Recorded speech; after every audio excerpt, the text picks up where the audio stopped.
What if I fell into a black hole? The mission was supposed to be simple. It wasn't the kind of mission that would make history. No first steps on Mars, no groundbreaking discoveries.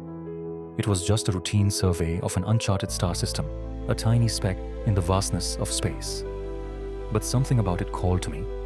Maybe it was the challenge, or maybe it was just the fact that we were close, so close, to something no one had ever done before. We were on the edge of the unknown. Our spacecraft, Vanguard, had been orbiting the black hole for days, gathering data from the swirling accretion disk and the gravitational waves rippling outward. It was an unprecedented mission, one that could teach us more about the nature of space-time than anything before. And now we were preparing to make our move. "You sure about this?" my co-pilot Leah asked, her voice coming through the comms with a touch of hesitation. "We've trained for this, Leah. It's a calculated risk, but it's worth it." I gripped the controls, staring at the black hole in front of us. It wasn't a monstrous, dark void like in the pictures. No, it was a magnificent distortion in the fabric of the universe. A hole in space itself, surrounded by a swirling disk of bright, glowing matter. The plan was audacious. We would use the immense gravitational pull of the black hole to slingshot ourselves around it, using its gravity as a kind of fuel to speed up and slingshot back out into space. An impossible maneuver that had never been tried before. Theoretically, it would work. The science was sound. But the risk was enormous. If anything went wrong, we would be pulled into the event horizon, and that would be the end. I was determined. My mind raced with the thrill of the challenge, the prestige of pulling off a maneuver no one else had dared attempt. The numbers were solid, but the feeling, the one that crept up on me as I gazed at the black hole's distorted beauty, didn't sit well in my gut. "Engage the maneuver now," I said, as my heart beat in my chest. The thrusters fired and we began our approach, the black hole's gravity pulling us faster, faster than I had ever felt. I kept my hand steady on the controls, adjusting our trajectory, making tiny course corrections. My heart was in my throat as I watched the numbers on the display flicker, my calculations clicking over faster and faster. "Separation in 5, Leah said, her voice slightly trembling. But something wasn't right. I could feel it in the pit of my stomach, an unexplainable pull. We were too close. The gravity was far more intense than I had anticipated. I glanced at the readout, and my heart skipped a beat. "We're off course," I shouted, slamming my hand on the emergency manual override. The Vanguard shuddered violently, and the control systems went haywire. The black hole loomed larger on the view screen, and I could see the accretion disk spinning out of control, streaking with glowing matter. It was like everything around us was twisting and warping, as if space itself was bending to the will of the singularity. No, I muttered under my breath as alarms blared. Not now, not like this. But it was too late. The pull of the black hole became overwhelming, and in an instant, our ship was caught in its grip. I tried everything, every emergency maneuver, every last-ditch effort to regain control, but nothing worked. The Vanguard was spinning, pulling into the depths of the event horizon. Time slowed.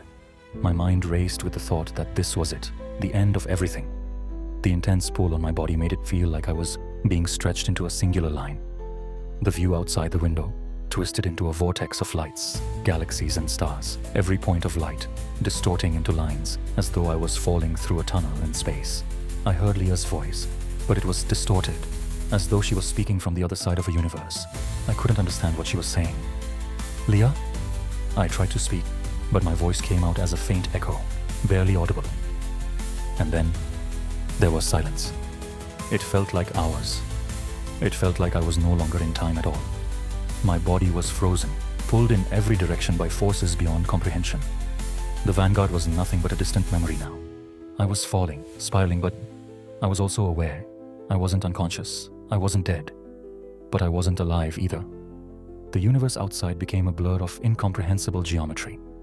There was no up, no down. Just space. Infinite, stretching, bending in ways that shouldn't be possible. And then, as I continued to fall, I began to see flashes, visions, memories, glimpses of things that weren't mine, things that couldn't be. I saw the face of my mother, her smile, her warmth, as though I had never left home. Then I saw myself, but not the way I was. I saw an older version of myself, an astronaut who had failed, who was doomed to be lost in this black void forever. I tried to scream again, but no sound came out. My thoughts were jumbled, fragmented as if my mind was unraveling. What was happening to me? Was I slipping into another dimension? Was this the end of time, or was it the beginning? Suddenly, a flash, a moment of clarity, a single point in time where everything froze and I understood. The black hole wasn't just a point of no return. It was changing me, altering my perception of time, space, and reality itself. It wasn't a singularity pulling me into nothingness. It was a doorway to something else.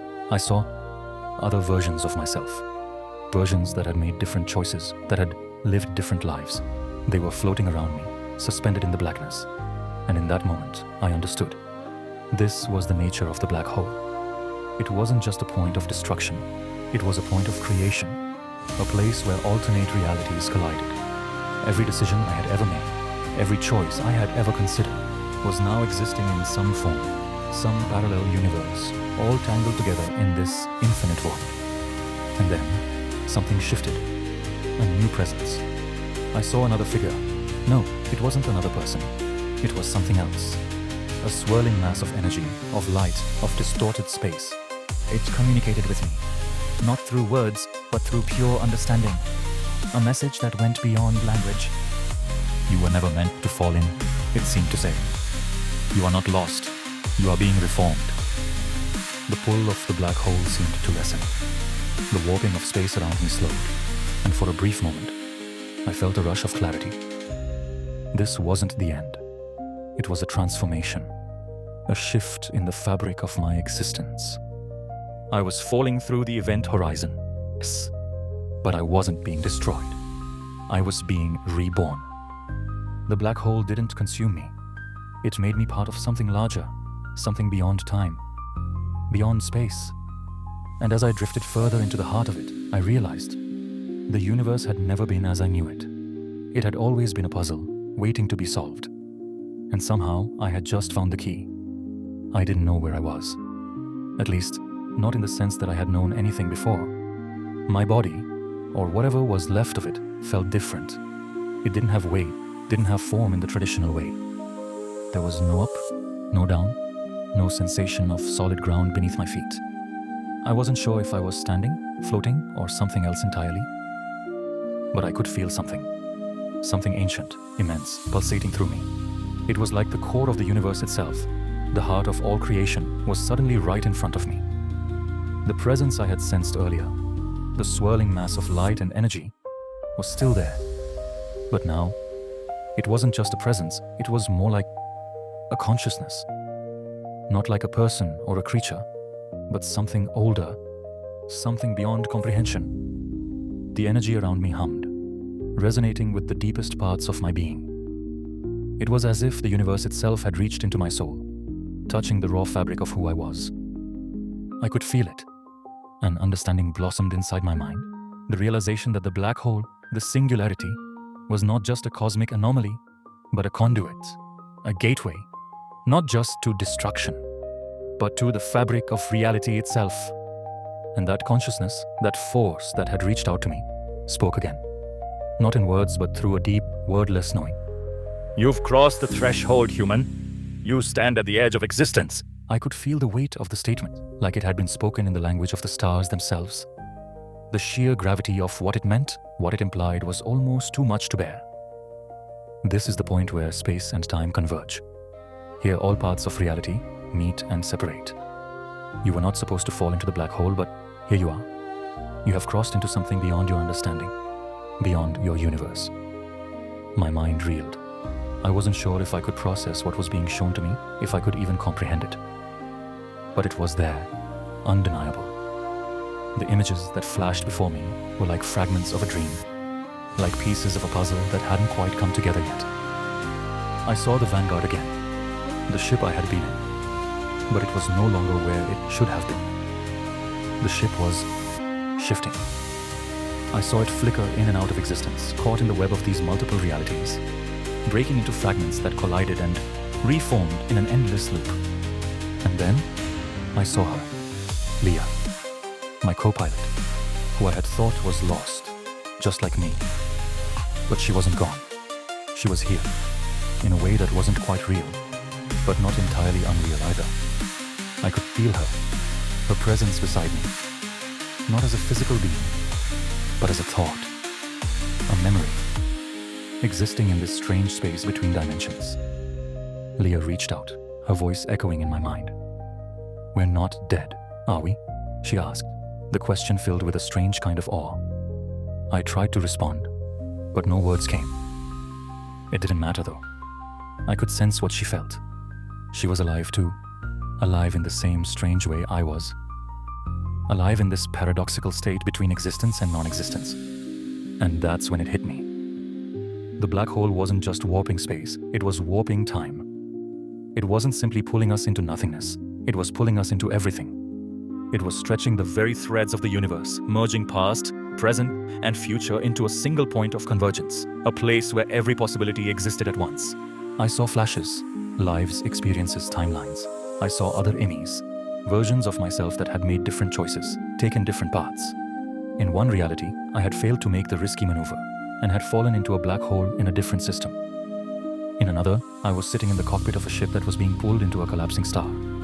In yet another, I was simply an observer, watching as the universe folded in on itself. Each version of me existed in its own slice of time, in its own dimension. The black hole had opened a door into the multiverse, into every decision that could have been made, every path that could have been taken. The sensation was overwhelming. I had touched the infinite. But then, as I continued to fall, or rather, to exist in this twisted state, I felt something shift, something subtle, like a pull at the back of my mind. There was an image that began to take shape, a pattern, a kind of thread weaving through the chaos. And then, the truth struck me like a lightning bolt. The black hole was not just pulling me into the past and future, it was trying to reorganize everything. The vast, unknowable force I had encountered was not just an entity of pure energy or gravity. It was trying to stabilize the universe. It was trying to ensure that the multiverse, the infinite realities, didn't collapse upon itself. But in doing so, it was tearing itself apart. And then, the most incomprehensible thought occurred to me. We weren't supposed to be here. Leah, me, the Vanguard. None of it was supposed to happen. Our mission had been a calculated risk, yes, but it wasn't supposed to end like this. We had stumbled upon something far greater than we ever realized, and the very fabric of reality itself was now unraveling because of it. The black hole had been a cosmic accident, a byproduct of the universe's delicate balance, and now we were part of that balance, but we were not meant to be. We were intruders. And as I felt the space around me shift and warp, I realized I was being given a choice. Do you want to return? The question came, not in words, but in an instantaneous knowing. The presence, the energy, was giving me an option. I could return to my reality. I could save Leah, return to the Vanguard, and leave this place. But at what cost? The multiverse was unraveling, and every decision I made would have consequences. There was no going back from this. Or I could stay, embrace this chaotic, infinite existence, and attempt to repair the rift we had created. To fix the damage done by our presence in this place. The decision burned inside me, like the weight of the universe itself pressing against my chest. And that's when I understood. I couldn't go back. Not yet. Not until I had fixed what we had broken. The Vanguard was no longer just a ship. It was a thread in the fabric of the multiverse, caught in the web of these infinite possibilities. And if I could understand the way the black hole worked, the way it bent reality and time, I could pull that thread back together. But it wasn't going to be easy, and there would be consequences. The decision was made. The universe had been fractured, but I was going to find a way to mend it. The decision had been made, but the weight of it hung like a heavy cloak around my mind. I was going to fix this. I could feel the immense responsibility pulling at me, but I also felt something else. Hope. I wasn't alone in this. Leah was with me, her presence still lingering like a quiet echo, a beacon in this strange place. The vastness of the black hole's depths seemed to stretch endlessly before me. Every thread of existence twisted into a knot, every timeline a tangled web. But amid the chaos, something was clear. If I could find the source, if I could pinpoint the fracture that had caused this collapse, I might be able to heal it. I reached out mentally, instinctively, and the feeling of the black hole's consciousness enveloped me again. It was both terrifying and comforting, like floating in an endless ocean of thoughts that weren't my own. I could sense the black hole's intentions, not malevolent, but ancient, perhaps even benevolent in its own way. It was trying to repair something broken, and it was willing to pull anyone it could into this place to help. But it wasn't enough. The damage had been done. And the more I grasped at the threads of reality, the more I understood the truth. We were the catalyst. The black hole's gravity wasn't just pulling us into its depths. It had opened a rift between dimensions, a wound that could destroy everything. My ship, the maneuver, the risks we had taken. They had caused a ripple that was now threatening to tear through the multiverse. I tried to focus, tried to make sense of it all. I could feel the vastness of the multiverse swirling around me, unimaginable possibilities, each moment splitting into infinite paths. But in the center of this overwhelming whirlpool of chaos, I felt something else.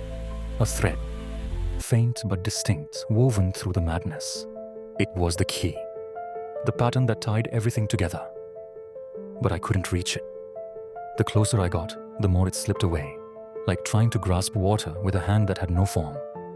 The black hole's influence was too strong, its pull too intense. Time had lost its meaning, stretched into something unrecognizable. Seconds could feel like eons, and yet moments felt like they passed in an instant. Then, a voice broke through the quiet hum of the universe. "Jake, you're not alone." Leah's voice. It wasn't just in my mind this time. I could feel her presence beside me somehow. Her form flickered into existence in the chaos of the black hole, her image hazy at first, but growing clearer as she reached out to me. "Leah, is that you?" My words were more a thought than anything, but I could feel the connection. Deep, real. She was here somehow. This wasn't a hallucination. She was as real as I was, maybe even more so, given the strange nature of this place. "I don't know how, but I'm here," she said, her voice steady. "I can feel you, Jake. I know what we have to do." I had to trust her. We had no other choice. Together we reached out toward the thread I had sensed earlier, the fragile line that connected all realities, the key to fixing the rift. It was there, just beyond our reach, like a whisper at the edge of our perception. It pulsed with energy, the life force of countless possibilities, but it was unstable, flickering as though it were being pulled apart by the black hole's gravity. "We have to stabilize it," I said, my voice trembling with the weight of the task. "If we can keep it from breaking, we might be able to mend the fracture." Leah nodded, though I could feel her own uncertainty. We had no way of knowing if this would work, no way of understanding what would happen if we succeeded, or if we failed. But there was no turning back now. We reached out together, our minds interwoven in this surreal space, and for a brief moment, I felt a surge of energy, a pulse that ran through us both, as if we were part of the same living being. The thread began to stabilize, the chaos surrounding it slowing down, settling. It was like piecing together a shattered mirror, each shard snapping into place one by one. But then, something changed. A flicker in the fabric of space, a sudden distortion that made my heart race. The thread began to break apart again, this time more violently. I could feel it in the very core of my being, like a sharp tug on the strings of reality itself. The multiverse trembled and I could see flashes of other worlds, other versions of me, each one flickering, dying, being torn apart. "No," Leah's voice rang out, a cry of desperation. "We're losing it." I felt it too. The weight of everything was crushing me, the infinite threads of reality unraveling faster than I could keep up. But then I realized something. The key wasn't just fixing the fracture, it was understanding why it existed in the first place. The black hole wasn't just a gateway to other dimensions, it was a guard against them. A mechanism built to ensure that the multiverse didn't collapse under its own weight. But when we had entered, when we had made the risky maneuver, we had disrupted the balance. We weren't supposed to be here. But now, we could either fix the damage we had caused, or let the black hole do its job and consume everything in the process. The choice wasn't clear. The longer I thought about it, the more the enormity of it all weighed on me. I could feel Leah beside me, her presence still there, urging me forward. But I didn't know how to make the right decision. There was no guarantee, no perfect path. And then, a whisper again. This time not from Leah. The voice from the black hole. the ancient consciousness. You have crossed into the unknown. Your presence here is no longer an anomaly. It is part of the fabric you seek to fix. The meaning behind the words struck me like a lightning bolt. We weren't meant to just repair the rift, we were meant to be the solution. Our presence, our journey had been the catalyst for understanding. We were the answer because we had seen the universe from the inside out, had touched the infinite, and had now become part of its complex web. I turned to Leah, our minds still linked, and nodded. We didn't need to fight the black hole. We needed to embrace it. And just like that, I reached out, my hand, my mind, touching the center of the distortion. And with one final, resolute thought, I pulled. I tugged on the strings of the multiverse itself, weaving the fractured realities back together, understanding that we were never separate from the fabric of existence. The rift closed with a deafening silence. The black hole's influence began to fade, its chaos dissolving into stillness. And thank you for watching, it means a ton.